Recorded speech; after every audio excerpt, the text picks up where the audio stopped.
Estamos iniciando mais uma edição do programa Momentos Espirituais, programa produzido pelo Departamento de Comunicação do Centro Espírita Paulo de Tarso, aqui da cidade de Vinhedo, São Paulo, Brasil. Estamos hoje, sexta-feira, 30 de setembro de 2016, e dando continuidade aos estudos que fazemos semana a semana, seguindo o mesmo cronograma da exposição do estudo do Evangelho segundo o Espiritismo, que é feito em nossa casa espírita.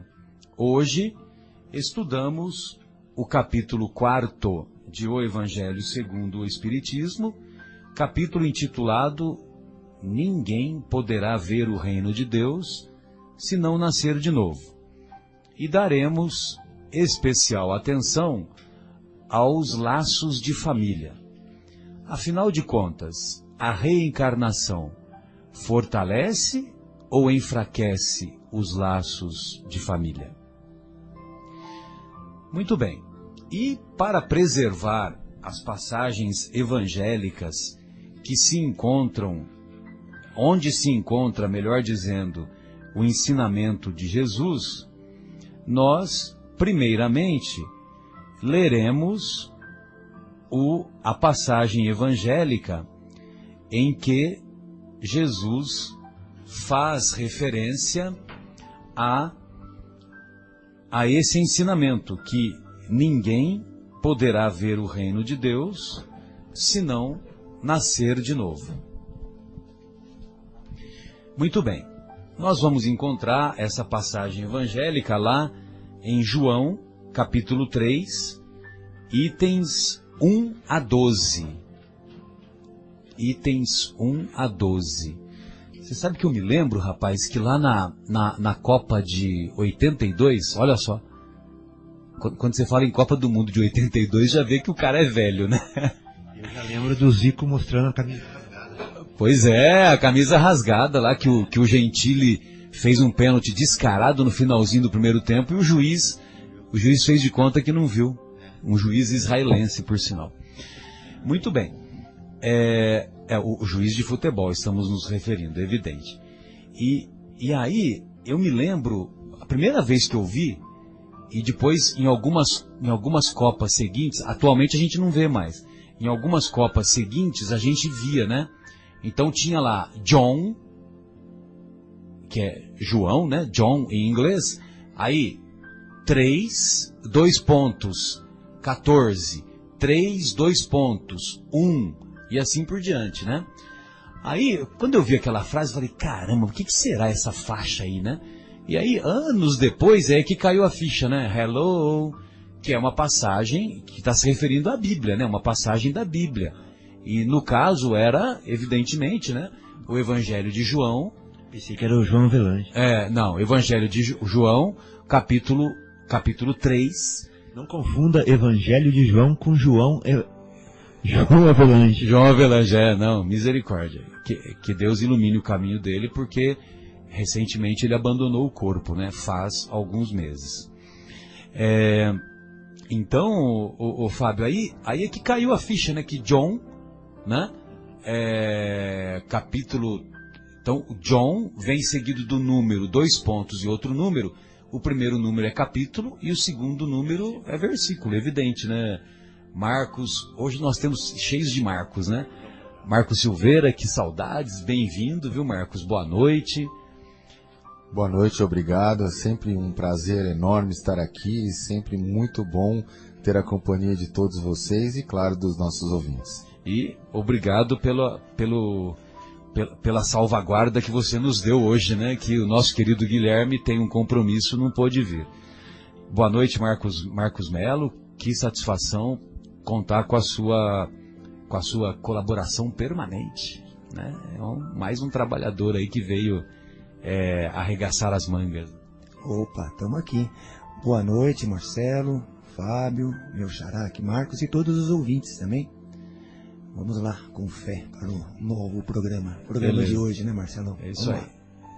E boa noite, Fabinho, também. Fique à vontade, a gente já vai discutindo aqui adiante. Bem, e aí eu só fiz essa história aí da Copa por causa da referência, né, da faixa, nome John e o número entremeado pelos 2 pontos, né, que significava uma passagem da Bíblia, né, evidente. E lá na Copa do Mundo de 82, tinha uma faixa escolhida que era John 3, 2 pontos, 3. 3, 2 pontos, 3, capítulo 3, versículo 3. E é justamente a passagem que envolve esse encontro de Jesus com o doutor da lei, conhecido como Nicodemos, né? Muito bem, então a passagem é assim, voltamos a repetir, João, capítulo 3, versículos de 1 a 12. Ora, entre os fariseus havia um homem chamado Nicodemos, senador dos judeus, que veio à noite ter com Jesus e lhe disse, olha só que interessante, veio à noite ter com Jesus e lhe disse, Mestre, sabemos que vieste da parte de Deus para nos instruir como um doutor, porquanto ninguém poderia fazer os milagres que fazes se Deus não estivesse com ele. Jesus lhe respondeu. Olha só que interessante. Ele já responde de imediato, né? Jesus lhe respondeu. Em verdade, digo-te, ninguém pode ver o reino de Deus se não nascer de novo. Disse-lhe Nicodemos, como pode nascer um homem já velho? Pode tornar a entrar no ventre de sua mãe para nascer segunda vez? Retorquiu-lhe Jesus, em verdade, digo-te, se um homem não renasce da água e do Espírito, não pode entrar no reino de Deus. O que é nascido da carne é carne, e o que é nascido do Espírito é Espírito. Não te admires de que eu te haja dito ser preciso que nasças de novo. O Espírito sopra onde quer, e ouves a sua voz, mas não sabes de onde vem ele, nem para onde vai. O mesmo se dá com todo homem que é nascido do Espírito. Meu Deus, quantas reflexões podemos tirar de cerca de 10 linhas aproximadamente, né? Evidentemente que nós respeitamos os nossos irmãos católicos, os nossos irmãos de origem protestante, que afirmam que esta passagem evangélica foi utilizada com o objetivo de trazer à luz o sacramento do batismo na Igreja Católica e o hábito de se praticar o batismo em outras denominações religiosas. Mas, a nosso ver, é muito clara a exposição que Jesus faz quando, para esclarecer Nicodemos, que pergunta como pode um homem já velho voltar a entrar no ventre de sua mãe para nascer segunda vez? E aí o mestre diz que se um homem não renasce da água e do Espírito, não pode entrar no reino de Deus. E quando Jesus diz renasce da água, ele não está dizendo apenas a água como elemento principal da matéria, que é como os antigos entendiam o elemento da água. Até o século XIX, os homens voltados para a ciência consideravam 4 elementos principais da matéria: ar, água, terra e fogo. E a água era o elemento mais, que era, vamos dizer assim, mais valorizado como representante daquilo que se convencionou chamar de matéria.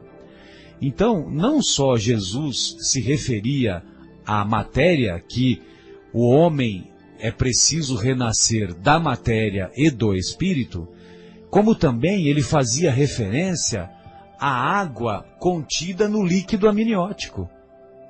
Quando nós nos encontramos antes de nascer lá dentro do útero, o útero, ele envolve o feto, que está em desenvolvimento, a placenta e o líquido amniótico que a placenta produz.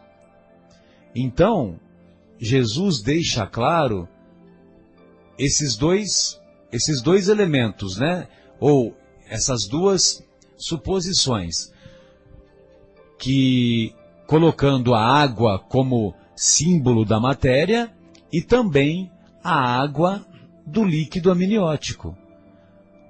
Ou seja, o nosso corpo renasce da água do líquido amniótico quando se dá a expulsão do feto durante o trabalho de parto, e também o espírito que está contido, o ser pensante que habita aquele corpo e que vai vivenciar uma nova experiência. Muito bem, e vivenciar uma nova experiência, o mestre deixa claro que ninguém poderá ver o reino de Deus se não nascer de novo. Muito bem, reino de Deus, o que é o reino de Deus?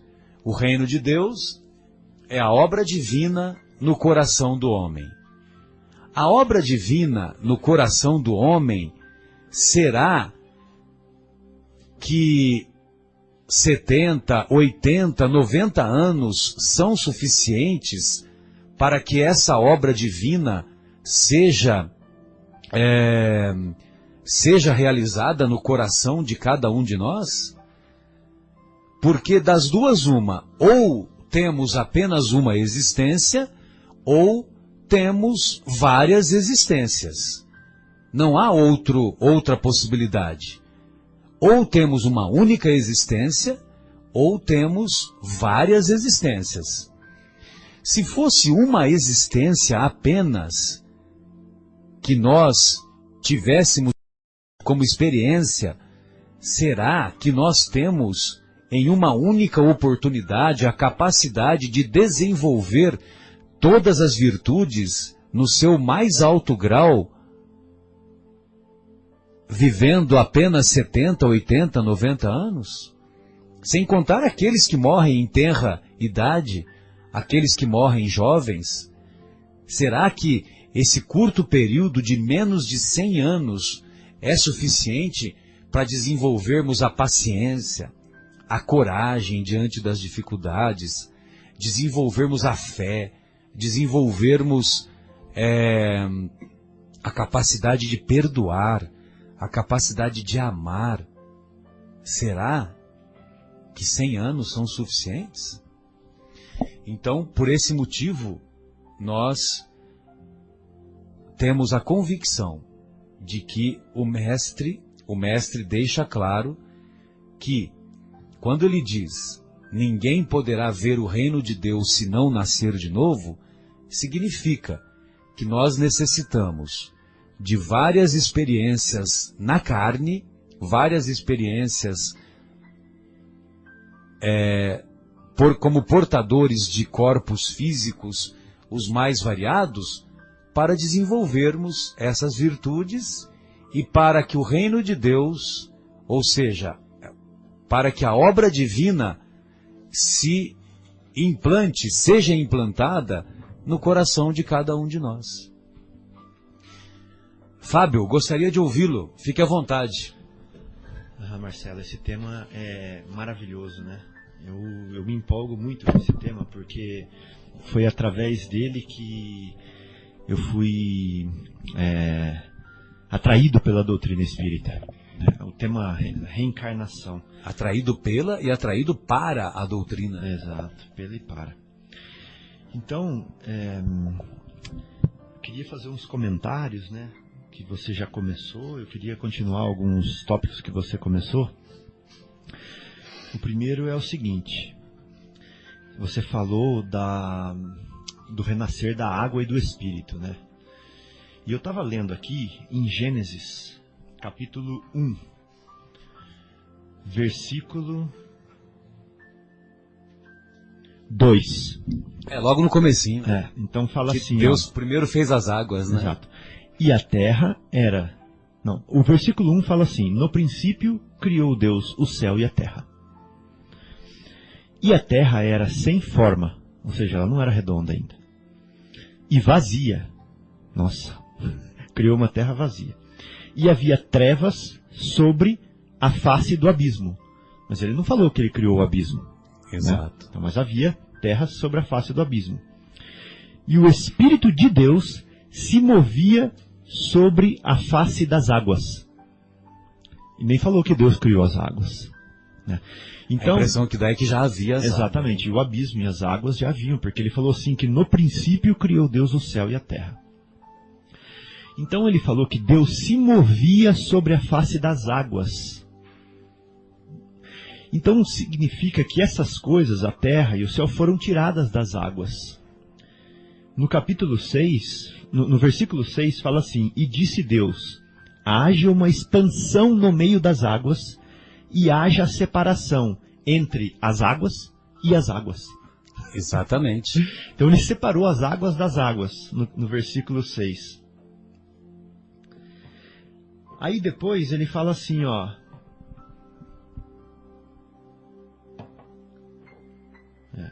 Aí aqui não está falando, né? Está falando em outro lugar que eu não estou achando aqui. Mas por que nós estamos lendo isso? Para mostrar que as águas, elas são o princípio de tudo. Né? Deus pairava sobre as águas quando ele começou a criar. Né? E daí saíram as coisas. E aí ele separou as águas de baixo das águas de cima, né? Colocou alguma coisa no meio delas. Então, para os hebreus, a palavra água tinha um significado muito forte, que era o princípio da vida material. Né? Você deu aí esse exemplo, deu também o exemplo do líquido amniótico, né, que também é um ensinamento figurado muito forte, que é a vida vindo da água. Né? Então é como se tivessem duas imagens, dois símbolos mostrando para a gente que a vida material vem da água. Né? E esse do Gênesis está na própria escritura dos hebreus, ou seja, está provado, está escrito no primeiro livro deles. Então, Jesus estava falando assim, que é necessário renascer da água, ou seja, da matéria. Né? E ele falou que era necessário renascer do Espírito. E ele fez uma distinção muito grande entre matéria e Espírito, porque ele falou o seguinte, que o que nasce do corpo, o que nasce da matéria é matéria. O que nasce da carne é carne. O que nasce da carne é carne. E morre junto com a carne. Mas o Espírito não. Porque ele falou o seguinte, que o Espírito é que nem o vento. Você não sabe de onde ele vem e nem para onde ele vai. Né? Então significa que você não sabe aonde ele foi criado. E o corpo você sabe onde ele foi criado. O corpo nasceu dali, da barriga da mulher. Do zero. Ele foi criado ali na barriga da mulher. Mas o Espírito já vem de antes. A gente não sabe de onde ele foi criado.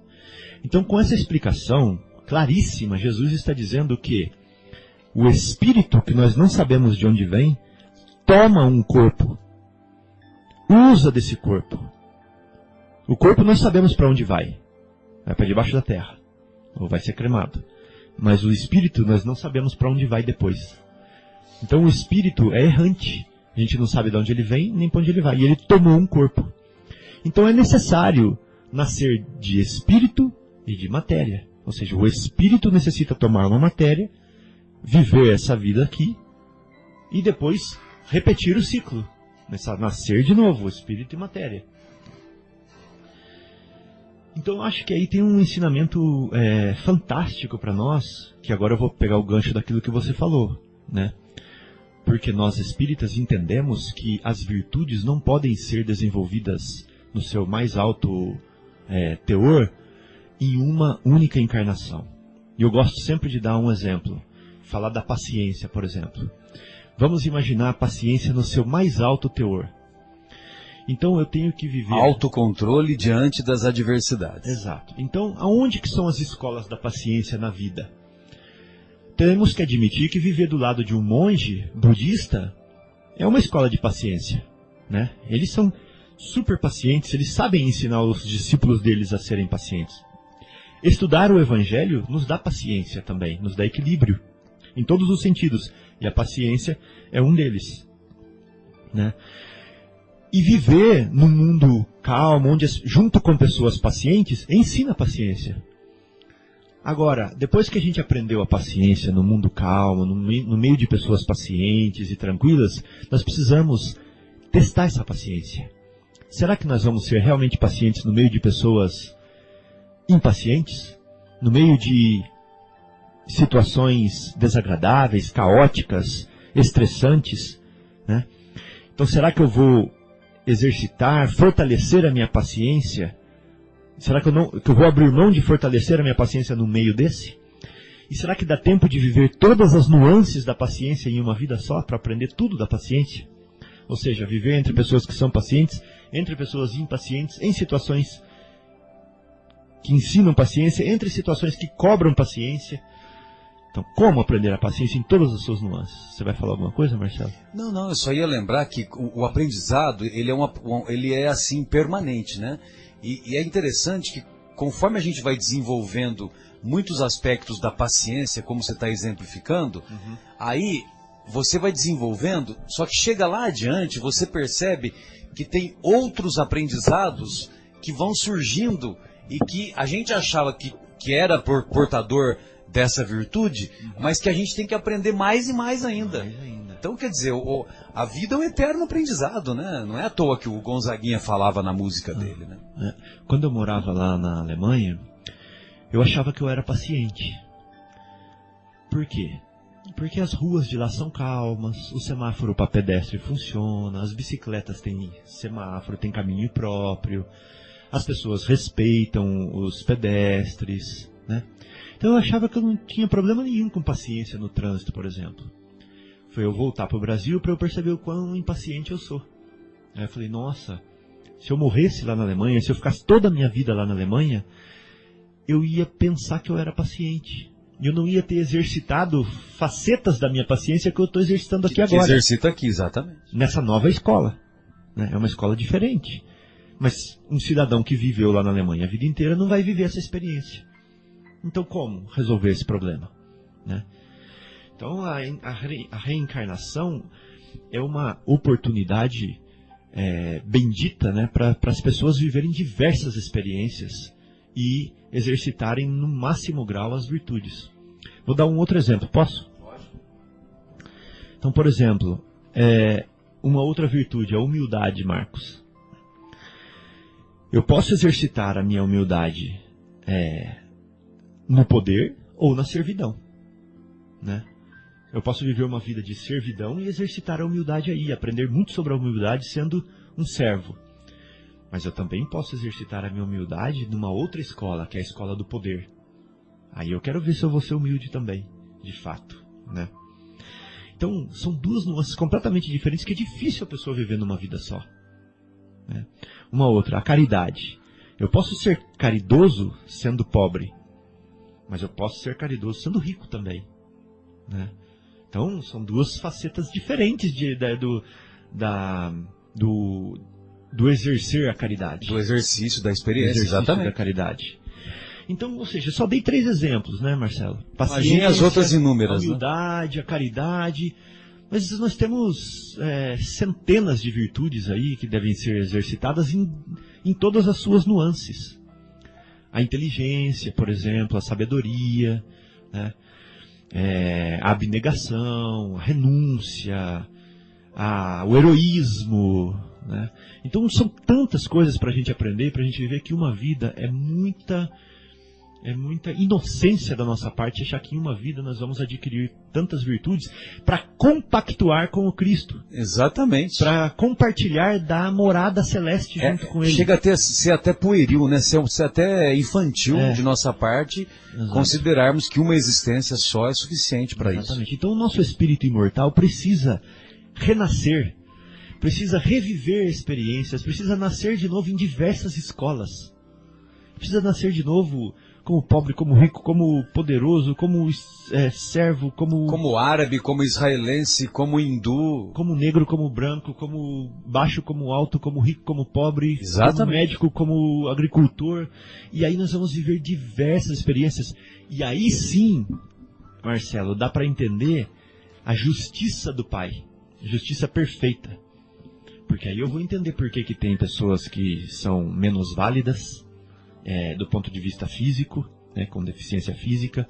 Eu vou entender por que tem pessoas ricas, por que tem pessoas pobres, por que tem pessoas que têm acesso ao cristianismo, por que tem pessoas que têm acesso somente ao islamismo, por que tem pessoas assim e pessoas assado. Porque nós todos temos as mesmas oportunidades que todo mundo. Por isso a reencarnação é necessária para entender a divina justiça, a justiça perfeita. Senão não dá para entender. Eu tenho muitas outras coisas para falar, Marcelo. Então é que nem Jesus, né? Jesus também falou isso, né? Eu tenho muitas coisas para vos dizer, só que vocês não mas entendem, vocês não têm capacidade para aguentar. Interessante. Não, Fabinho, vamos desenvolver o tema. Eu gostaria de ouvir o nosso querido Marcos Silveira e depois o Marcos Melo. E aí a gente dá continuidade, né? Sem dúvida. Pois não, Marcos Silveira. São muitas. Que honra, hein? Muito obrigado, a honra é toda minha. São muitas reflexões, né, que nascem, que vão nascendo enquanto vocês vão falando. Muitas e muitas e muitas. Já perdi um monte, já nasceu um monte aqui. E tanto você, né, Marcelo, colocando a questão da água e depois o Fábio complementando magistralmente, quanto a essa questão da justiça. Nossa, são tantas questões. Eu acho que eu posso dar uma palhinha de cada uma delas, mas muito rapidamente. A questão da água, né? Os judeus consideravam a água, voltando um pouquinho na água, né? Tudo bem voltar um pouquinho na água? Tudo bem. Então, nosso ensino aqui é uma espiral. Eles consideravam a água como elemento gerador absoluto, como você disse, né? Então, e quando você falou assim, né, que leu a Gênese, né, eu fiquei imaginando aquela cena, né? Você falando assim, então Deus separou a água de cima, a água de baixo, é quase um balé de um fluido, né? Porque a água, né, não deixa de ser um fluido, e ser o fluido gerador, né? Absoluto, gerador universal. Fluido gerador universal, fluido gerador absoluto. Caiu na minha cabeça aqui o nosso fluido cósmico, né? Então você imagina a nossa Terra sendo criada e todo aquele fluido cósmico sendo manipulado, e nós, como espíritas, entendemos e sabemos e acreditamos que este ser co-criador que nos auxiliou na criação do nosso planeta é o nosso querido Jesus, o governador espiritual do orbe, né? Então você imagina...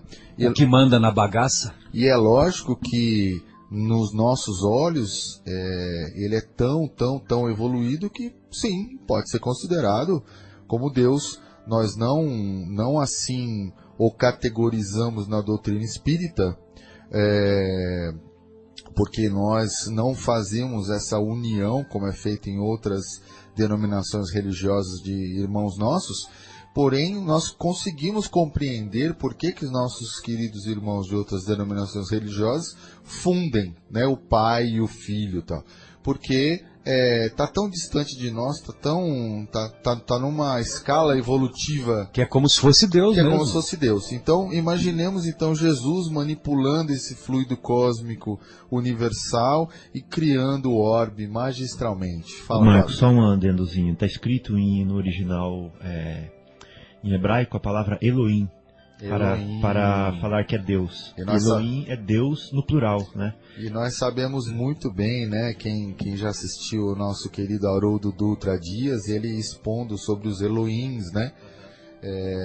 Então, quando fala Deus, realmente, né, quando fala Elohim, como se fosse uma pleiade, né? É um grupo, são Cristos, né? Então nós sabemos que nada no mundo espiritual é feito por uma pessoa apenas, são grupos, né, de trabalhadores que estão ali envolvidos. Então você fica imaginando essa criação, né, sendo feita com fluido cósmico, é muito lindo. Então Jesus era o verbo. Isso, exatamente. Então, e vale a pena a referência, viu, Marcos? Só vou abrir um parênteses rápido.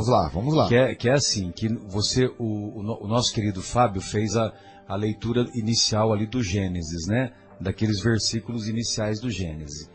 E lá você encontra assim, Deus fez as águas, fez a terra, fez o céu, Deus fez os animais, fez os vegetais. Tudo é assim, Deus fez. Tudo na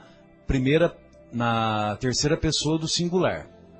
Aí, quando vai fazer o homem, aí está assim, façamos o homem a vossa imagem e vossa semelhança.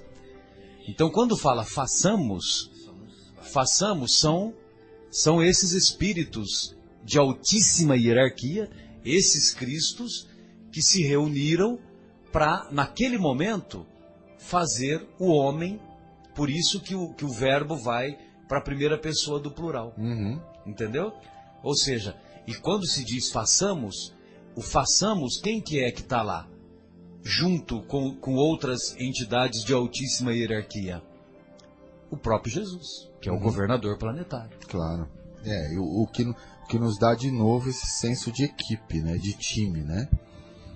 E aí uma piadinha no meio aqui, que a gente pode pensar então que aquele como é que chama? Ornitorrinco deve ter sido algum estagiário, né? Que foi que fez. Fala, não, deixa comigo que eu vou fazer um bicho bacana, ele vai ter bico de pato, rabo de castor e vai colocar ovo, mas vai ser mamífero. Fica tranquilo que eu vou fazer um negócio bacana. Então, só o ornitorrinco que foi estagiário, o resto foram impressionante. Mas aí é outro aprendizado. e só para corrigir, que eu confiei na minha memória e eu me confundi. Na verdade, não é o versículo 16, é Gênesis, capítulo 1, versículo 26, que o Fábio me ajudou aqui a corrigir. Obrigado, Fábio. Que absurdo que você errou o número do versículo. Parece. Meu Deus do céu. Isso é um absurdo. Então, esse negócio da água é muito bacana. Mas eu queria aqui adicionar um outro raciocínio, né? Que é o seguinte: absolutamente todas as culturas humanas, sejam elas antigas, sejam elas novas, elas têm alguma crença em algo depois da morte, né? Seja lá o que for. Nós podemos falar em juízo final, por exemplo, em algumas denominações. Podemos falar em ressurreição. Podemos falar em reencarnação. Podemos falar em várias... Céu, inferno, exato. Existe algo depois, né? Paraíso. É muito difícil você ter qualquer crença, qualquer filosofia humana que não coloque alguma coisa depois, que coloque um ponto final absoluto, né, na morte. Então, esse sentimento de continuidade da vida, ele sempre existiu. Então, nós temos aí, desde culturas que acreditavam que o próprio corpo voltava, né? Então, vejamos a egípcia que embalsamava, que colocava os pertences muito próximo, né? Comida, os escravos, o barco, o carro, né? Para que o faraó pudesse usar novamente. Tanto outras culturas que cultuam os mortos, né? Hoje nós temos aí no México por exemplo, um resquício do que eram as culturas incas, astecas e maias, e que tem o Dia dos Mortos, e que sabem que eles voltam, e que conversam com eles. Enfim, nós temos inúmeras culturas que fazem, que falam isso. E a cultura hebraica não podia ser diferente, né? Então, muitas linhagens, porque nós sabemos que a cultura hebraica tem muitas linhas, né? Os saduceus, os fariseus e outros. Então, alguns acreditavam sim na ressurreição, outros não, né? Mas o que a gente lê no Livro dos Espíritos nesse ponto é que a palavra ressurreição queria dizer reencarnação mesmo, né? E aí é que Jesus dá um pito em Nicodemos falando assim... No Evangelho segundo o Espiritismo. Sim. E Jesus dá uma bronca no Nicodemos nesse ponto, porque ele fala assim, poxa... Mas uma bronca carinhosa. Você que é um doutor da lei, você que é um conhecido, você que é um entendido nisso, você não sabe o que eu estou falando? Você está espantado? Você deveria ser o primeiro a saber, a entender isso que eu estou falando, né? E se você não tem capacidade, então esquece, amigão, né? Então, essas leituras são tão ricas, vão nos agregando tanto, e realmente a gente poderia falar um tempão, mas vamos deixar todos os nossos amigos falar, e eu tenho certeza que o Marcos Melo vai querer falar, mas a gente vai fazer um pequenino intervalo comercial, e aí depois disso nós voltamos a falar muito mais sobre esse assunto. Ok, Marcelo? Então vamos lá. É o que eu ia sugerir. Ótimo. Então vamos fazer aqui o nosso primeiro intervalo musical. E Tornamos então com o programa Momentos Espirituais, hoje discutindo sobre o tema do capítulo 4 de O Evangelho segundo o Espiritismo, intitulado Ninguém pode ver o reino de Deus se não nascer de novo. Estamos ao vivo, direto do estúdio da Rádio Capela, cujo telefone, Rádio Capela FM 105,9, cujo telefone é 3876-6826. Não é 6826? 3876-6826. E estamos fazendo as reflexões acerca do capítulo, e agora eu gostaria de ouvi-lo, Marcos Melo. Que alegria tê-lo de volta. Fique à vontade em suas considerações. 40 minutos para expô-las. Bom, Marcelo, boa noite. Então, eu queria levar aqui, assim, essa reflexão, né? Nós estamos até conversando aqui no intervalo, a respeito de dogmas, né, das religiões, né? Cada religião tem o seu dogma, e o dogma ela é uma verdade, né, para aquela religião, né? Significa uma verdade. E para nós, né, espíritas, a reencarnação, eu nem considero a reencarnação como um dogma, ela seria uma verdade realmente absoluta, uma lei natural, né, Marcelo, como você até colocou, não só para espírita, isso abrange a todos, porque vamos pensar, né, que Deus é bom e justo, né? Por que Ele trataria as pessoas com tal diferença, né? Uma nasce em berço de ouro, a outra nasce pobre, uma com defeito, a outra totalmente perfeita, enfim, outro com uma inteligência super avançada e outro nem tanto, né? O porquê disso, né? Então, já começa-se por aí, fala, poxa, se Deus é justo, por que existem essas desigualdades? E se a pessoa tem uma vida só, que mal que ela fez para passar por aquilo? E as crianças em tenra idade com essas doenças?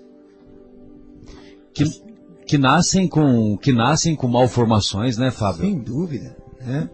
É inadmissível acreditar, né, que isso possa, uma vida apenas, esteja punindo, entre aspas, né, este ser o que ele fez, né?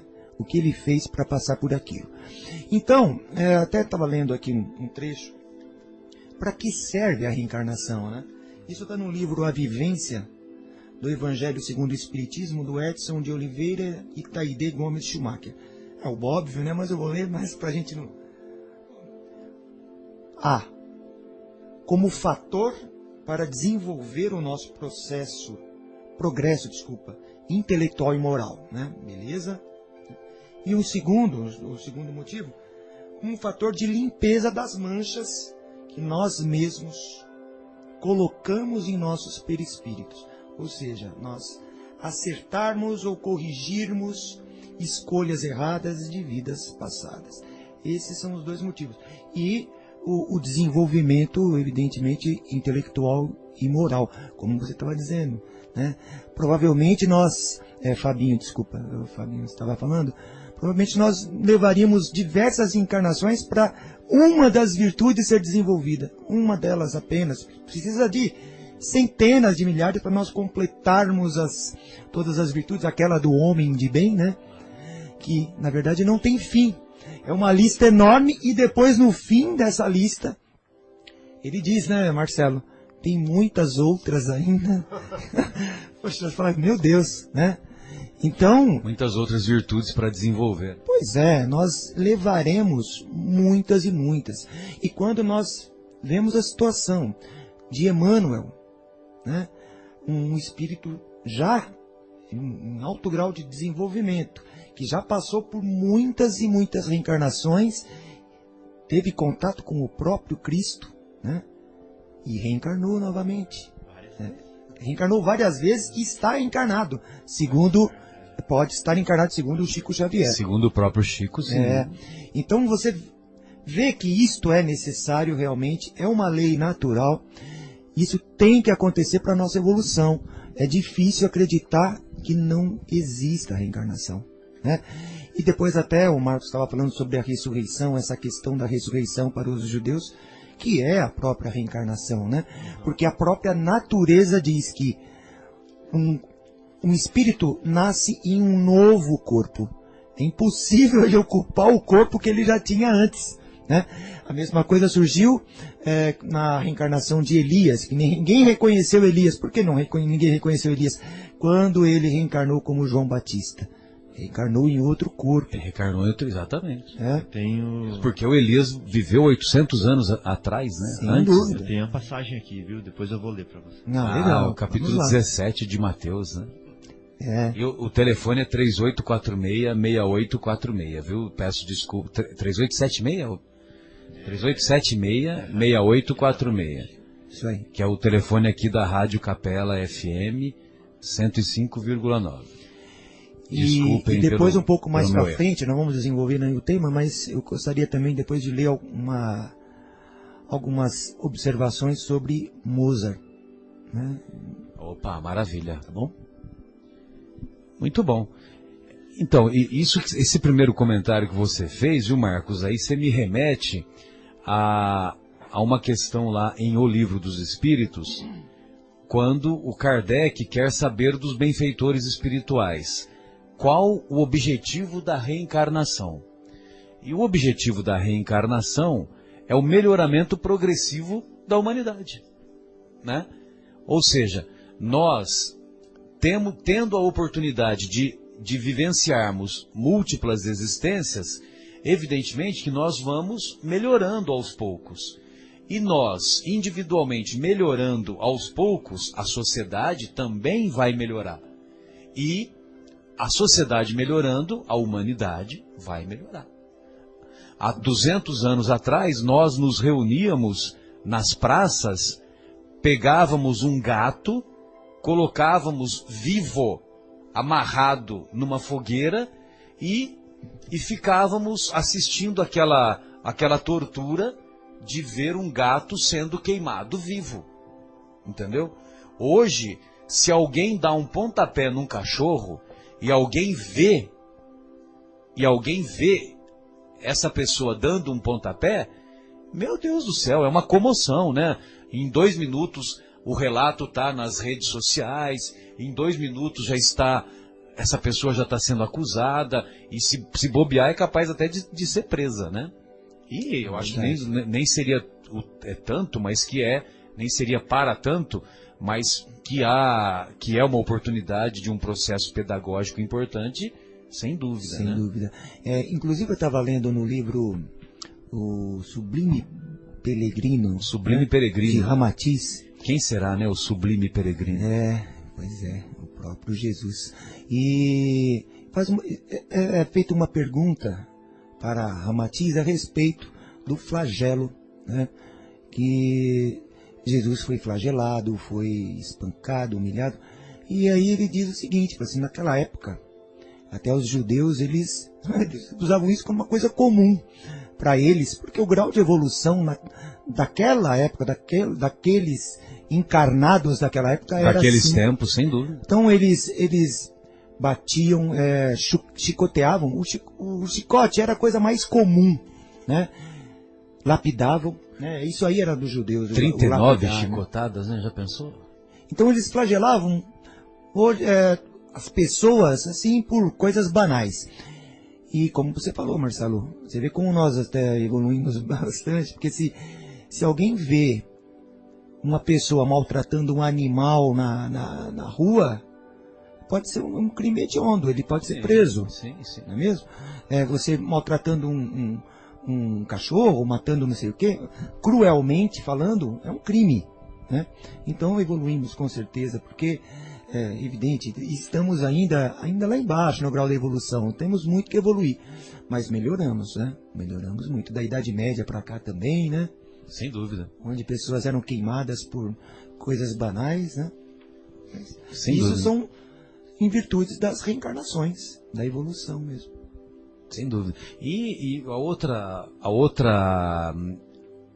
vamos dizer assim, a outra argumentação de ordem filosófica que nós fazemos acerca da reencarnação é que sem a reencarnação, Deus não pode estabelecer a sua justiça. Como que Deus vai estabelecer a sua justiça se fosse uma existência só, né? Então imaginem vocês, né? Os nossos irmãos políticos equivocados, eles cometem os maiores crimes. Aí eles corrompem os advogados, corrompem os juízes que assim se submetem, e eles passam a existência toda, deveriam passar a existência na cadeia. E, no entanto, eles não ficam nem meia hora na frente de um delegado, né? Na frente de um delegado. Aí, nós perguntamos, se fosse uma existência somente, Deus vai deixar isso barato? Deus vai deixar isso barato? Não vai deixar isso barato. Não vai. Agora, para que Deus estabeleça a sua justiça, e eu não estou falando como assessor de Deus, porque eu estou muito longe, né? Para que Deus estabeleça a sua justiça, se não houver múltiplas existências, esse nosso irmão político equivocado, que eu estou dando um exemplo, ele não vai se igualar perante as leis de Deus. Ele não vai ter a oportunidade de se igualar. Sem dúvida. E digo mais, né? Quer dizer com se igualar? Se igualar perante as leis de Deus, ele estar de acordo com as leis de Deus, a lei da justiça, a lei de caridade, a lei de amor, né, que nós aprendemos. Citando mesmo Hitler. Exatamente. Agora, veja você, quando... Jesus falou que nenhuma ovelha será perdida, né? Nenhuma ovelha será perdida. Isso mesmo. Não tem conversa. Pode durar séculos. Que importância tem durar mais tempo ou menos tempo? Não tem importância nenhuma. Agora, quando nós desencarnarmos, tomara que esse amanhã demore bastante, né? Lógico, né? Para nós adquirirmos mais experiência, mais conhecimento, etc., mais aprendizado. Então, embora nós não saibamos o que vai acontecer daqui a 5 minutos, né? Muito bem. Isso mesmo. Mas amanhã, quando nós desencarnarmos, quando nós abandonarmos o corpo, nós não encontraremos 72 juízes inclementes apontando as nossas imperfeições. Não encontraremos 72 juízes. Nós encontraremos um juiz somente. Um juiz somente. E é um juiz inclemente. E sabe quem é esse juiz? Nós mesmos. A própria consciência. A própria consciência nossa acusará, e aí eu me coloco no lugar desse nosso irmão político equivocado, quando ele vai ter a oportunidade de reconhecer que todos os seus atos, todas as suas escolhas equivocadas, redundaram em fome, em morte, em dor de muitas pessoas da comunidade que ele era o responsável, da comunidade que ele estava lá para auxiliar e não para se locupletar, não para se beneficiar. Então, nesse momento, o juiz inclemente da própria consciência dele vai falar: meu Deus, eu não sabia nada disso, que loucura, que é isso? E ele vai se ajoelhar, não é se ajoelhar espiritualmente, não. Ele vai se ajoelhar mesmo com o perispírito dele e vai pedir a Deus uma nova oportunidade. E Deus, como Deus não é pobre de misericórdia, Deus vai conceder uma nova oportunidade para ele. Só que essa nova oportunidade é possível que ele venha, numa próxima existência, a sentir na pele tudo aquilo que ele causou de sofrimento nas pessoas da comunidade que ele prejudicou anteriormente. Para ele aprender como dói, né? Para ele aprender como Isso dói. Isso se chama expiação. E isso se chama justiça. Isso. A justiça de Deus, aí sim, será estabelecida.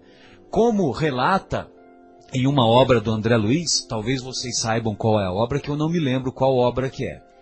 Quando o André Luiz faz referência de dois pilotos de avião, dois espíritos elevados, eles já estavam em altas esferas espirituais, e eles pediram uma reencarnação para que eles pudessem se redimir de erros do passado.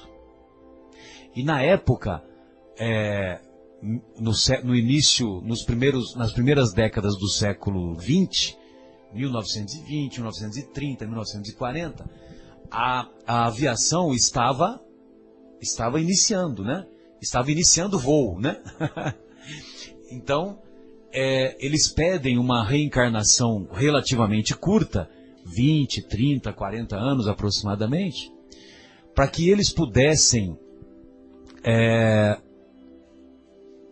serem úteis no aprendizado da aviação, e eles iriam desencarnar em um acidente de avião, só que aquele acidente redundaria em aprendizado para que aqueles erros não fossem cometidos, através da análise, do estudo da queda do avião deles.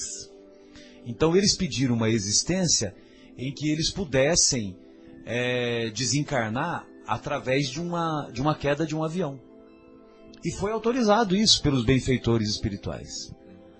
Agora, por que eles pediram essa morte trágica numa existência relativamente curta? Porque em existências anteriores, os dois juntos atiraram do alto de uma torre um inimigo político da época em que eles viviam.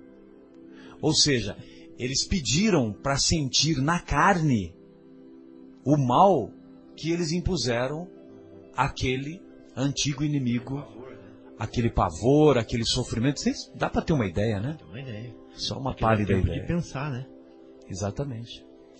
Então, dessa maneira, eles se igualaram à lei de Deus, é nesse sentido que eu disse se igualaram, né, Fábio?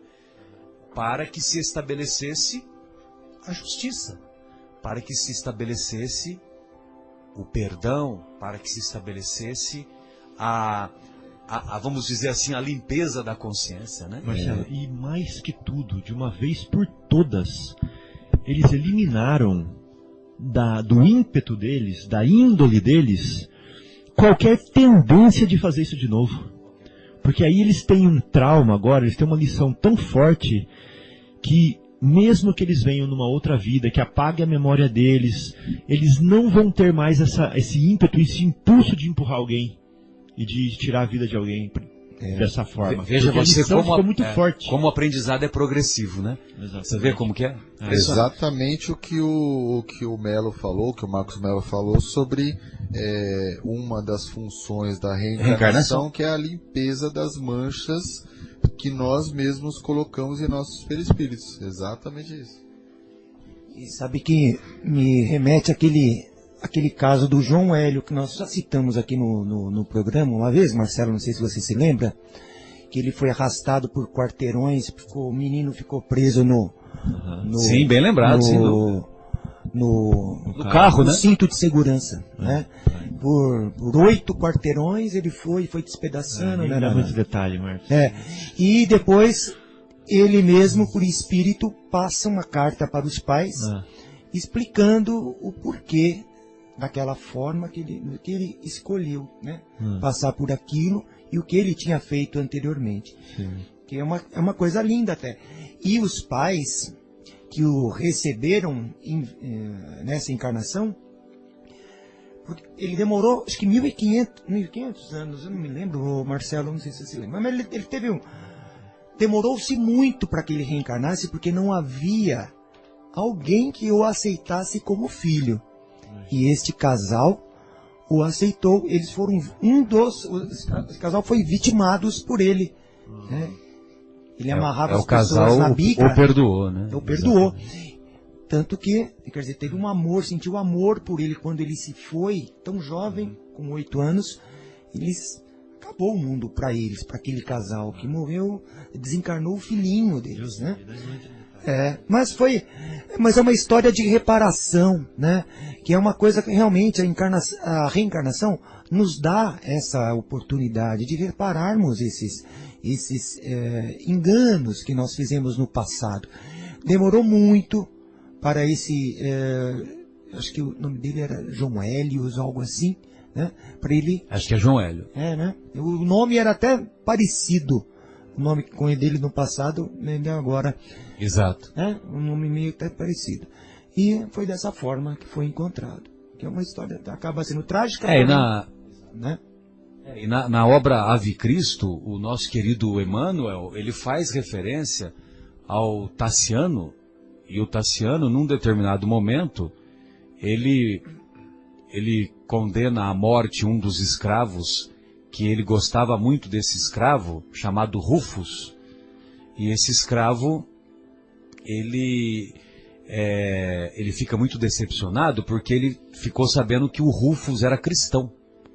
E como ele combatia o cristianismo com muita rigidez, com muita intolerância, ele não teve dúvida, ele mandou matar o Rufus, amarrando-o nos cavalos e tendo uma trajetória semelhante. Entendeu? Não sei se você chegou a ler o Ave Cristo. Não perca, Ave Cristo também é a continuação, das sequências, né? Há 2000 anos, 50 anos depois, aí depois o Ave Cristo, que é a continuação da trajetória dos mesmos espíritos, entendeu? Ou de alguns deles, né? Lindo, né? Muito legal. E uma outra consideração que nós nos recordamos, né? E aí já entram os bastidores do mundo espiritual, quando eles nos revelam que o nosso querido Tancredo Neves, desencarnado em 85, né, 1985, teria sido o delator e traidor Joaquim Silvério dos Reis. Joaquim Silvério dos Reis frustrou aquele que seria o novo governo do Brasil, comandado por Tiradentes e pelos inconfidentes, pelos demais inconfidentes mineiros. Então, quando eles estavam para assumir o governo, o Joaquim Silvério dos Reis delatou, em troca do perdão de suas dívidas com a coroa portuguesa, delatou os inconfidentes, e a coroa portuguesa pôde frustrar aquele movimento da Inconfidência Mineira. Sobrou para o Tiradentes, que havia sido, em encarnação anterior, havia sido um juiz inclemente da Inquisição, e ele acabou sendo condenado à morte e tendo o seu corpo esquartejado. Muito bem. Aí o Tancredo Neves, o Joaquim Silvério dos Reis, reencarna como Tancredo Neves. E o Tancredo Neves, embora tenha circulado a sua trajetória política, é muito interessante, porque ele sempre esteve no poder ou próximo do poder, mas nunca foi o comandante do governo. E ele, como todo político, aspirava a ser um dia o comandante do governo, né? Muito bem.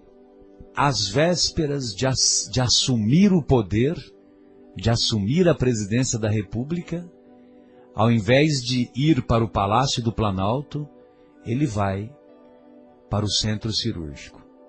E todos conhecemos a sua história, quando, após 7 cirurgias esquartejadoras, 7 cirurgias esquartejadoras, ele abandona o corpo no dia 21 de abril. Vou repetir a data. 21 de abril de 1985, ele abandona o corpo. E aí sim, certamente, ele sentiu na pele o mal que ele impôs aos irmãos da Inconfidência Mineira. Sempre lembrando que os demais inconfidentes foram degredados para algumas colônias portuguesas da África, né? E eles não voltaram mais, né? Tomás Antônio Gonzaga, Cláudio Manuel da Costa, né? Teve alguns outros nomes que eu não me recordo, né? Mas essa história do Tancredo, evidentemente, que é relatada não com essa riqueza de detalhes, na obra Confidências de um Inconfidente. Essa riqueza de detalhes, a médium, que agora me fugiu o nome, né? A médium é que dá essas informações. E o livro foi escrito pelo espírito Tomás Antônio Gonzaga. Lógico que nós estamos fazendo essas referências com o objetivo de ilustrar a justiça da reencarnação.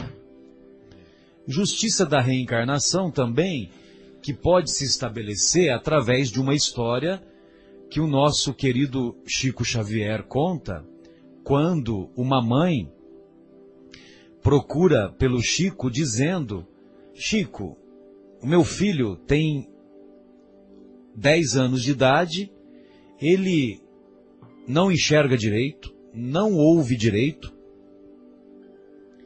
ele teve os seus 2 membros superiores cortados, os 2 braços foram amputados por doença, e agora os médicos estão dizendo que ele precisa ter as 2 pernas cortadas, as 2 pernas amputadas. Então imaginem vocês, né? A dor de uma mãe. Aí essa mãe chega para o Chico: e aí, Chico, o que eu faço? Aí o Chico diz que o Emmanuel sopra-lhe aos ouvidos que a mãe deve aceitar a orientação médica.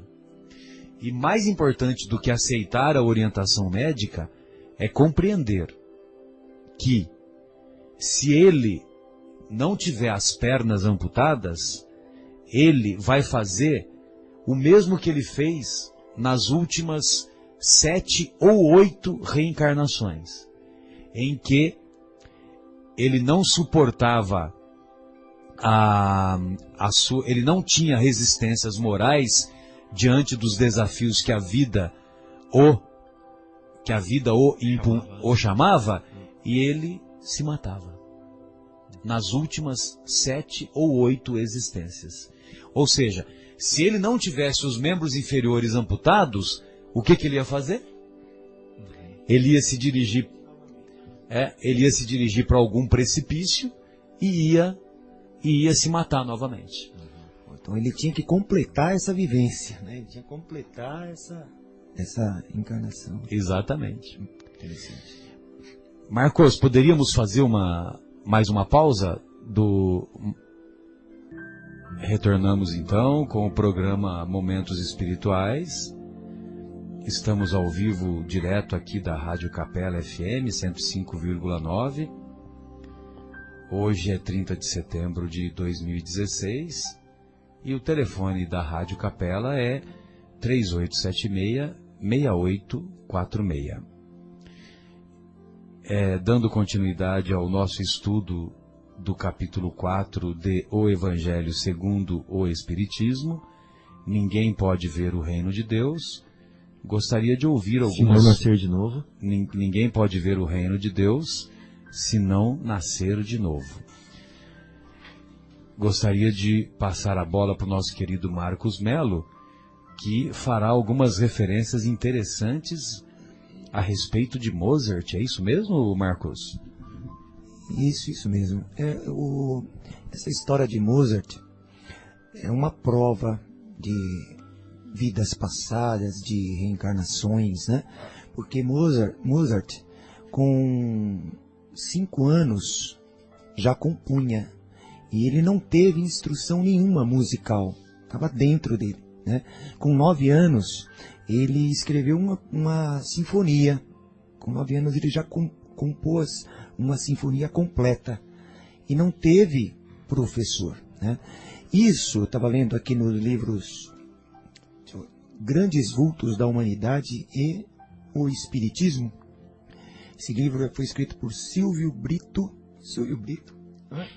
Nome de artista? Será que é o cantor? Silvio Brito Soares, né? Então ele diz que esse fenômeno é chamado reminiscência, né? Ou seja, é aquilo que é adquirido pelo espírito no passado. Exatamente. E ele faz assim, que reminiscência não é uma hereditariedade. Ele separa a reminiscência da hereditariedade. Porque hereditariedade é uma coisa fisiológica, é material. Né? Carga genética. Uma carga genética. Tanto que, se o Mozart, por acaso, se ele tivesse um filho, o filho dele talvez não fosse o gênio que ele foi. Nem sequer chegasse aos pés. Por quê? Porque o espírito é único. Essa história que ele vem passando, que vem se evoluindo, ela é de cada um. Né? Então não há uma outra prova de dizer, mas filho de peixe, peixinho é. Não, nem sempre. Né? É claro que a educação leva escolhas erradas ou certas. Né? Porém, essa reminiscência, isso que vem conosco, e até eu lembrei da parábola dos talentos, né? Que é isso, né? Que você traz de encarnações passadas sinais do que você foi, né? Ou até daquele próprio talento. Então, evidente que um gênio, você não encontra um gênio em cada esquina, porque isso seria hereditário, né?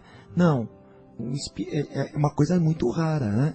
Fatos como esse Mozart ou Beethoven, que surdo, né, compôs belas sinfonias, já não escutava mais. Né? É um outro personagem da história. E é isso, só para você colocar essa colocação aí para vocês, essa informação, né, da reminiscência. Sem dúvida. E vale a pena nós fazermos algumas considerações a respeito do fortalecimento dos laços de família. Então, muitos detratores da doutrina da reencarnação, do dogma da reencarnação, muitos detratores, muitos que combatem a reencarnação, afirmam que a reencarnação, ela enfraquece os laços de família. Entendeu? Ela enfraquece os laços de família. E o nosso querido Kardec faz uma observação muito, muito legal a respeito disso, pois ele considera o seguinte, que se tivéssemos apenas uma existência, evidentemente não haveria a pré-existência da alma, E, portanto, não haveria Mozarts, não haveria Beethoven, não haveria tantos gênios como nós temos conhecimento, Albert Einstein, e assim por diante. E então o Kardec faz um comentário, diz o seguinte, né, que se é uma existência só, não há a pré-existência da alma. Não havendo a pré-existência da alma, o pai é estranho ao seu filho. O filho é estranho ao seu pai. A filha, à sua mãe e assim por diante. São completamente estranhos entre si. Se conheceram no dia que o último nasceu. Exatamente. Então, e não é isso que nós vivenciamos na prática. Muito pelo contrário. Numa mesma família, nós temos mais afinidade por alguns familiares do que por outros. Verdade. E nós temos mais afinidade, muitas vezes, por pessoas que nem pertencem à nossa família consanguínea. Sem né? dúvida. Então, da onde vem essa afinidade? Né? Isso é apenas um exemplo. Né? Agora, mesmo. em relação ao futuro, olha só. Em relação ao futuro, se fosse uma existência só, a nossa sorte estaria remediada, irremediavelmente tomada após a morte do corpo físico. Isso é uma existência só. Acabou. Se você foi bom, você vai para o céu, para o paraíso. Se você não foi bom, você vai para o inferno, onde se encontram os satanases, né? Muito bem. Isso naqueles que consideram que a vida continua após a morte. Agora, os ateus, os nossos irmãos ateus, os nossos irmãos materialistas, eles consideram que se terminou uma existência, vai tudo pro buracão, né? Acabou. Não tem nada, né? Muito bem. Aí, em relação aos nossos irmãos que consideram que morreu ou vai para o céu, se foi bom, vai para o céu. Se não foi bom, vai para o inferno. Muito bem. Então, veja você, eu vou lá, eu me esforço para ser uma pessoa boa, e aí, quando eu morrer, eu estou lá no céu. Estou lá no céu, indo de uma nuvem para outra, tocando harpas e ouvindo guaranias paraguaias, não é isso? De uma nuvem para outra, aquela coisa toda. Aí, por exemplo, eu tenho 2 filhos. Um dos meus filhos foi um garoto bom, e aí beleza, quando ele morreu eu vou me encontrar com ele lá no céu. O outro não foi lá essas coisas, quando ele morrer ele vai lá para o inferno.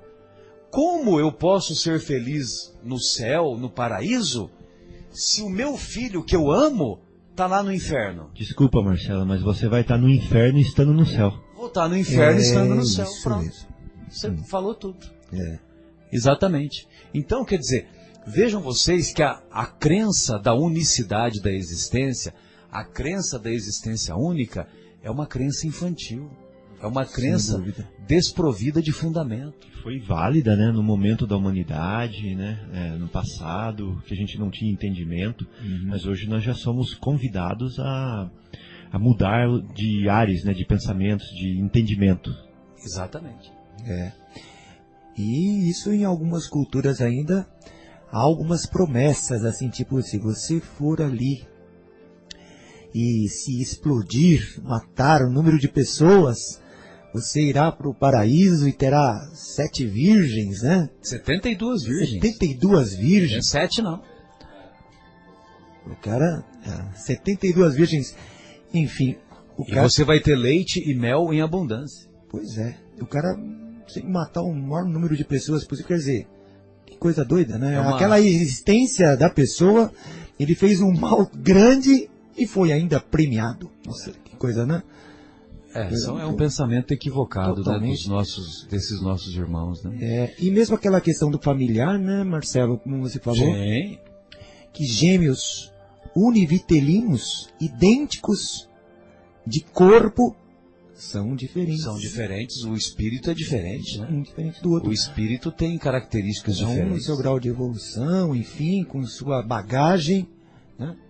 E pensam diferente, agem diferente. Cada um fará a sua Mesmo tendo o escolha. DNA igualzinho, né? O DNA é idêntico, quer dizer, a matéria é idêntica, o espírito não. Agora, em relação... Pois não, Marcos? E porque nascem gêmeos, um tem direito de viver e o outro morre logo em seguida, né? Alguns minutos depois do Pode nascimento, acontecer. né? Pode acontecer. O que determina que um pôde e que outro não, né? E às vezes dentro do ventre materno, né? Ocorre, não é raro acontecer uma gestação gemelar em que um feto se desenvolve e o outro não se desenvolve. E mesmo assim a gravidez vai até o final. Pois não, Marcos? E essa questão de gêmeos, né, dividirem mesmo espaço físico, talvez nem sempre a mesma placenta, né, Marcelo? Você que é o especialista aí no assunto. Exato. Né, eles podem ocupar a mesma placenta ou não, né? Mas eles estarem dividindo o mesmo espaço ali, vem os laços familiares, que ali é um acerto entre eles, quer dizer, não estão ali à toa, os dois juntos, parecidos ou não, né? Não estão à toa naquela família, não estão à toa naquela condição, encarnando simultaneamente, praticamente juntos, né? São os laços de família gerados pela encarnação, não é mesmo, Marcelo? Há um relato dos gêmeos chifópagos, né? Os gêmeos chifópagos são aqueles que eles nascem com algumas partes do corpo fundidas, né? Então, são aquelas pessoas que... Siameses? São os gêmeos siameses, considerados gêmeos siameses. Eles podem nascer unidos pelo tórax, pelo crânio, pela perna, pelas mais variadas regiões, né? Eu tive a oportunidade de fazer um parto uma vez, uma cesárea, em que nós nem sabíamos o diagnóstico, né? O diagnóstico foi ali na hora, né? E ainda bem... Não, ultrassom não dava pra ver. O Fábio, no início dos anos 90, no início dos anos 90 aqui no Brasil, o ultrassom não tinha tanta popularidade, né? E esse parto se deu nessa época, né? Aí o ultrassom, ele se popularizou a partir da segunda metade dos anos 90, começou a se popularizar. E hoje, né, você vê, né, que tem uma facilidade imensa de fazer o ultrassom e o diagnóstico é muito mais preciso, né? Mas na época, nós indicamos a cesárea, eu não me lembro exatamente por quê, eu digo nós porque eu e o meu amigo, companheiro do plantão, né, um grande abraço para ele, o nosso colega Djalma, o nome dele. E aí nós indicamos a cesárea, e na hora que tiramos o feto, o bumbum de ambos estava grudado. Entendeu? Eles vieram unidos pela região genital, né? E foi até um caso interessante, porque havia um cirurgião pediátrico lá na época, foi no Hospital São Vicente, em Jundiaí, e esse cirurgião pediátrico, ele tinha uma ligação lá com a Universidade de Botucatu, e ele encaminhou o caso lá para Botucatu, né? E por que encaminhou lá? Encaminhou para lá, não só porque ele tinha facilidade, né, que ele frequenta lá em Botucatu, como também, na época, só esses hospitais maiores, né, que tinham a ressonância magnética. E ele precisaria fazer um estudo mais amplo da ressonância magnética para poder planejar a cirurgia da separação, né? E aí então foi feito esse estudo, tal, né? Foram várias cirurgias, né? Porque tinha uma área da bexiga que era comum, entendeu? Então foram várias cirurgias para se estabelecer a separação e deu tudo certo, felizmente, né? Agora, tem um relato que eu gostaria de comentar. Pode falar, Marcos. Nossa, e quando não dá certo, né? Que um deles, infelizmente, não sobreviverá e o outro seguirá, né? Pode acontecer isso e pode acontecer, infelizmente, dos dois não suportarem, né? Faz uns 5 ou 6 anos, teve um caso que ficou famoso, que as duas meninas vieram unidas pela região do crânio, né? E aí, após 20 horas de cirurgia, imagina, né? 20 horas de cirurgia. Mesmo médico, será que fica? Não, aí quando é assim, as equipes vão se... Revezando. As equipes vão se revezando, né, Fábio? E eu sei que foi num centro grande lá dos Estados Unidos, né? Não sei exatamente qual a cidade. Mas aí elas não resistiram, né? Infelizmente. Certamente é um aprendizado, né? A dor daquela família certamente os médicos aprenderam novas técnicas, novas estratégias, né? Mas naquele caso, infelizmente, não pôde salvar. Então, mas aí o relato que eu gostaria de fazer é que teve um caso de gêmeos siameses, que eles tiveram uma trajetória em várias existências, em que dois espíritos reencarnavam no mesmo círculo de convivência. E volta e meia acabava em tragédia, né? Um matava o outro, ou então matava alguém da família, e era aquele comprometimento que ia ocorrendo reencarnação a reencarnação. E eles reencarnavam no mesmo círculo de convivência, às vezes como amigos, aí depois, logicamente, que deixavam de ser amigos e viravam inimigos, aí nasciam no mesmo, na mesma consanguinidade, né? Primos, aí depois como irmãos, enfim, como familiares tal, e não aprendiam a preciosa lição do perdão. Não aprendiam, até que chegou um momento que Deus falou é por minha conta, né? Deus falou é simbolicamente. Ah, vocês não querem aprender? Então tá bom, então agora vocês vão nascer juntinhos. Agora, isso não significa que todo caso de gêmeos chifópagos, que todo caso envolve história desse tipo, né? Mas tem um relato que é assim, né? Aí eles acabaram, né? Como eles não poderiam ficar mais separados, né? E no passado, você sabe que os gêmeos siameses, no passado, eles eram frequentemente motivos de espetáculo circense, né? Não sei se vocês sabem disso, né? Mas eles eram utilizados como espetáculo circense, né? Isso quando não eram mortos, né? O pai e a mãe olham aquela situação e já... Exatamente. Muitas vezes os próprios familiares matavam ou deixavam morrer a míngua, né? Nossa, que é mais triste, né? Meu Deus. Então, e o outro pensamento que nós devemos fazer em relação ao fortalecimento dos laços de família é que através da reencarnação, ao contrário dos detratores da reencarnação, ao contrário do que eles dizem que a reencarnação enfraquece os laços de família, não, a reencarnação fortalece, porque a morte é incapaz, ela é impotente para separar aqueles que se amam. E eu vou me separar transitoriamente dos meus familiares. Mas eu posso desencarnar antes, mas quando os meus familiares desencarnarem, eu também vou encontrar com eles, né? Então, quer dizer, é uma separação transitória, uma separação passageira. Diferente se fosse uma única existência, em que, se eu não vou para o mesmo lugar que eles, então eu não vou me encontrar nunca mais, né?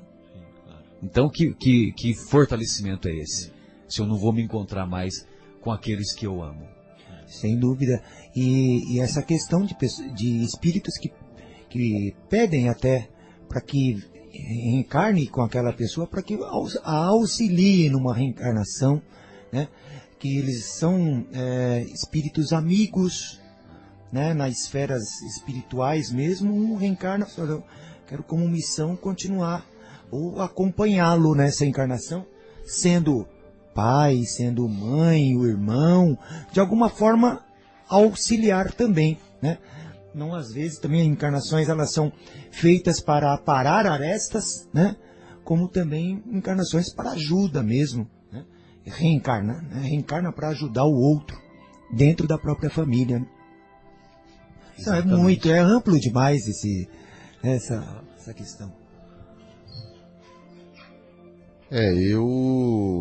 Eu não consigo conceber, e eu acho que tudo isso que vocês estão falando se resume a uma coisa só. Eu não consigo conceber justiça divina sem reencarnação. Não tem Eu como, não né? consigo conceber, porque tudo isso que vocês estão falando são acertos de contas, são reparações, é só o mecanismo da justiça divina sendo processado, né? E é o que você falou agora há pouco brincando, Marcelo, que aí Deus mandou o quê? E anteriormente você tinha dito muito claramente que não existem 72 juízes aguardando você, é nossa consciência. Então, não é que Deus manda, nós é que chegamos a essa conclusão de que aquilo é necessário. Ou nós chegamos a essa conclusão de que isso é necessário, ou nós erramos tanto,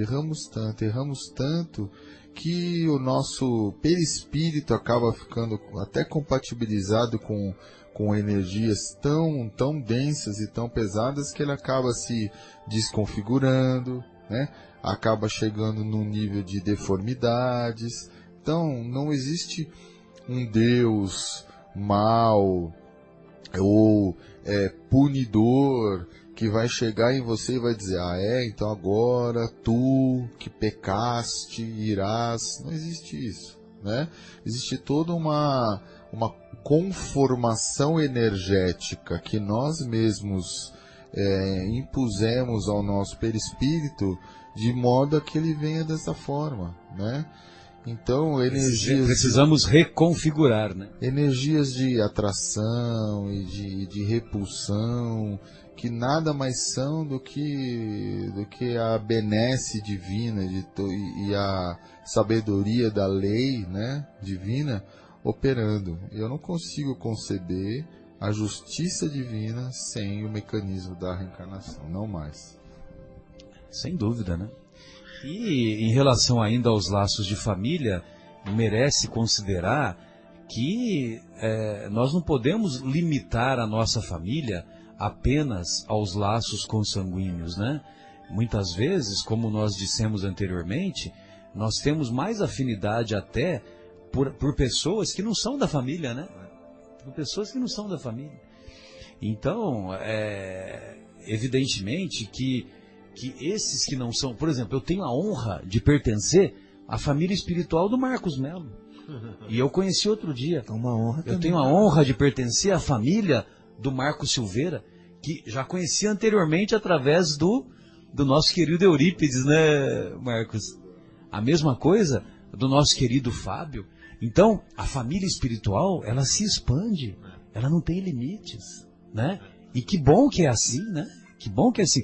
Porque essa é que é a verdadeira família, né? Agora, se nós impomos limitações, se nós ficamos lá considerando, é só a minha esposa, é só os meus filhos, é só meu pai, é só minha mãe, então aí o negócio fica ruim, né? Porque tudo aquilo que a gente limita, né? Tudo aquilo que nós impomos limitações, realmente é uma maneira de restringir o amor, né?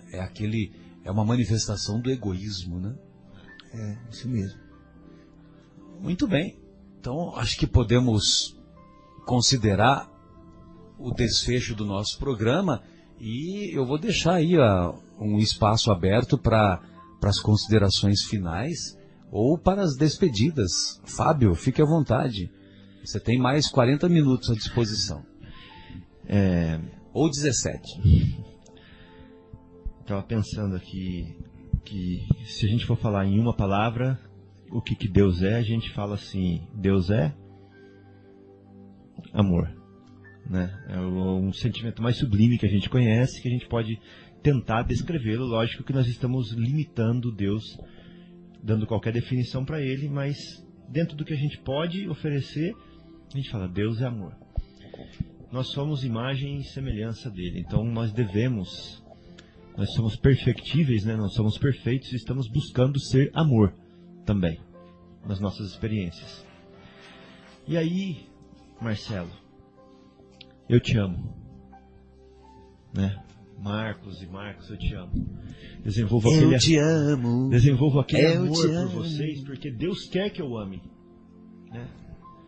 E aí, de repente, vocês não existem mais. Acabou, vocês vão para um lado, eu vou para o outro. Nunca mais vou ver vocês. Nunca mais. Nunca mais. Então aquele amor que eu desenvolvi ficou para quê agora? Né? Então tem uma frase do Haroldo que eu adoro, que ele fala assim: o amor exige a eternidade. Exatamente. Amor é para sempre. Né? Então essa relação é para sempre. Nunca mais você vai deixar de amar. Você vai ter oportunidade de conviver com essa pessoa pela eternidade. Claro que às vezes ela entra na sala de aula, você fica esperando do lado de fora. Às vezes você entra na sala de aula, fica esperando do lado de fora. Mas o que importa é que vocês sempre vão se reencontrar no caminho da eternidade. Né? Então isso é a coisa mais linda que existe. Né? Então essa era a minha reflexão final. E ninguém entra na vida de outro por acaso. Né? Há sempre uma história, uma história entre eles, ou naquele tempo, naquele espaço, né? A pessoa não entra na nossa vida por acaso.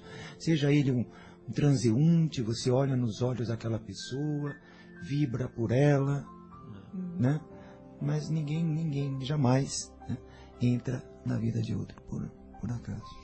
Aí vocês me lembram daquele pensamento, né, da Cora Coralina, que vivia inspirada permanentemente, quando ela diz que a vida só vale a pena ser vivida se tocamos os corações daqueles que cruzam o nosso caminho.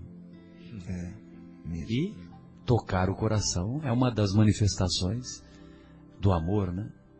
O amor de Fábio. Marcos, suas despedidas, fique à vontade.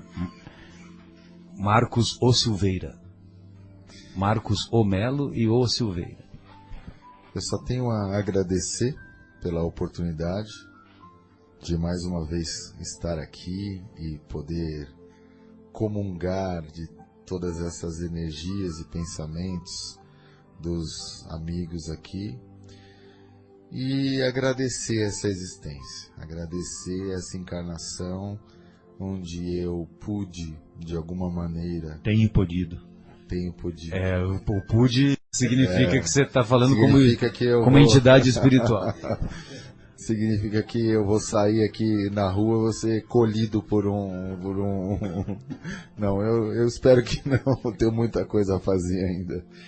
E onde eu tenho podido, muito grato, Fábio, onde eu tenho podido utilizá-la, talvez de uma forma um pouquinho melhor, onde eu consiga estar envolvido em trabalhos tão bonitos quanto esse, que é o da rádio, e outros trabalhos que a espiritualidade, com a sua divina bondade, né, Deus com o seu acréscimo de misericórdia me permitiu estar presente, e não sei, a gente consegue andar alguns milímetros para frente. Então sou muito grato por essa encarnação e pelas pessoas que estão cruzando, como vocês que estão aqui, e como os ouvintes, e como as pessoas que frequentam o Centro Espírita Paulo de Tarso e tantas outras. Muito obrigado a todos. Melo, suas considerações, fica à vontade. Eu também agradeço a oportunidade de estar encarnado